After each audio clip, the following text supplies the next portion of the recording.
Hello again, everyone. This is Jan from New York City, and my channel name is Jan from New York City Saves Money. How's everybody doing today, boys and girls? Hope that this video finds everybody doing well. Listen, all goofing aside, I wanted to take a minute today to talk about that gruesome and awesome and horrible but wondrous last week before Payday. You know, the one where you're like scratching your head, usually trying to figure out how to make ends meet. Well, take heart.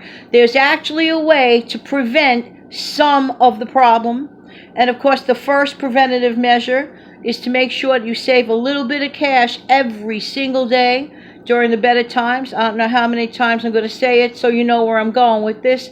Do with that $1 a day or even some change and throw it in a jar and just like set it and forget it until that final week before you get your paycheck. But here's a tried and true method that yours truly has actually done when she was a single mom and as a teacher. Okay, because everyone has that tough week no matter how hard they try. If they're making limited funds, and teachers, believe you and me, especially in private schools, make limited funds. We care more about sports figures in this country. No, nothing bad about sports, but this is where our priorities lie. Forgive me to say it, but I had to. Anyway, okay, so basically we're going to make that week before payday easier. All right, here's what you do. You get like a box, okay, that you would put in your freezer, you know, a plastic storage container, usually about the size, if you can get it, something like a 9x13 type size. And as this is going to be the place where throughout the entire month, you're going to wrap things that you have and put them away. For example, you're going to start conserving those nuts, if you will, for the winter of your month. Got it? So get a big box for the freezer, and if you don't have that, just anything, but just put it in your freezer. So here's a great example, and I used to do this every single week during the first 3 better weeks of the month, if you will. Every time I bought a loaf of bread, I would make sure that when I first opened that loaf of bread, I would take out the first 2 to 3 slices, I'd wrap them, and I'd freeze them in that box. Don't have that box, just get a storage bag or any plastic bag or wrap that you have. All right? So by the time week number 4 comes, guess what? I already have 9 slices of bread for that final week of the month. And when you have a kid that's hungry, you want to make sure you got bread in the freezer. It's just the way it is. Okay, for example, the other thing that I used to do every single time I would purchase a package of margarine or butter, I would take one of the sticks, because I usually bought the sticks, okay?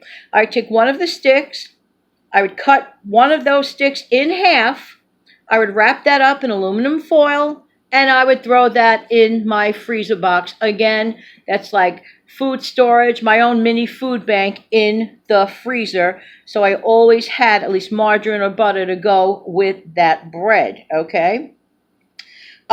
During the month, as we collectively make our stews and soups or anything of that matter, or a casserole, even if you remove just 1 serving before you serve the remainder to the family, cut out a little serving, put it in a food storage container, and yeah, you got it. You put that in the freezer, okay? Now, here's another thing. When you buy a package of hot dogs, okay, even if you take 2 hot dogs out of that pack, once you open it in the beginning of the month, remove 2 or even 1 and just wrap it up and yes, put it in the freezer because that frankfurter could act as a recipe ingredient. For example, if you make that very inexpensive macaroni and cheese, you could cut up the frankfurter and you could boost it up for your child, okay? Or somebody just wants a plain old hot dog, you know, on a roll, that's fine. It's there and it's available. If you could take 2 out, that's even better. Next, when you buy a brand new box of 100 count tea bags in the better part of the month, okay, and if you're a teetotaler and drink a lot of tea, you may decide to remove 10 of those bags and put them away. You don't have to freeze them, but put them away or wrap them up in a Ziploc bag and put them away in a container that you have so you do not run low on tea. Suppose you're not feeling great that last week of the month. Nothing's worse than not being able to make a cup of tea and you're feeling ill. So you make sure you always conserve some tea. And by the way, if you're an instant coffee drinker like yours truly, what I used to do back then, I would keep like an empty jar of the similar coffee brand and I would remove a few teaspoons. So I would count, because I'm really a bean counter. When that other smart sister jokes about Jan from New York City with a calculator, she's not lying, because she likes to count things. I guess I'm a little OCD, but in a good way. So here's the thing.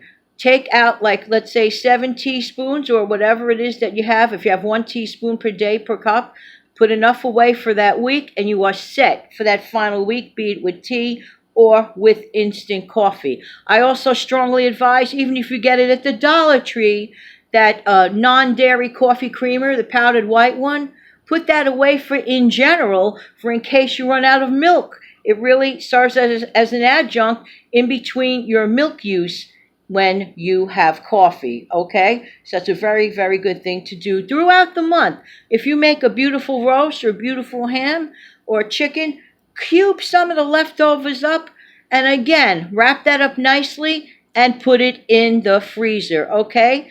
And as you know, pasta always keeps well, the dried one that you haven't used. Here's a trick that I like to use. For example, if I have spaghetti or vermicelli, any of those long type of pastas, when I'm making the first serving, I don't make it all one length. No way. I always cut that in half. I cut that in half, and guess what? I stretched it.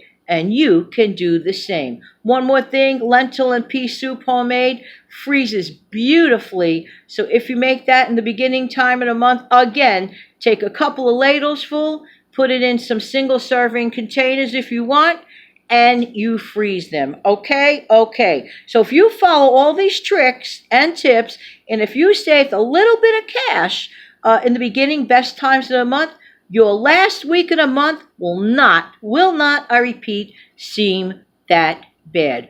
Okay, and in the meantime, this has been Jan from New York City, and Jan from New York City Saves Money is my channel name. Thank you so much for viewing, and in this case, listening. I really do appreciate your time. Have an amazing day and a wonderful upcoming weekend. Take good care. Don't forget to click like, share this video for anyone who might need it, and consider subscribing to my channel. Have a great day.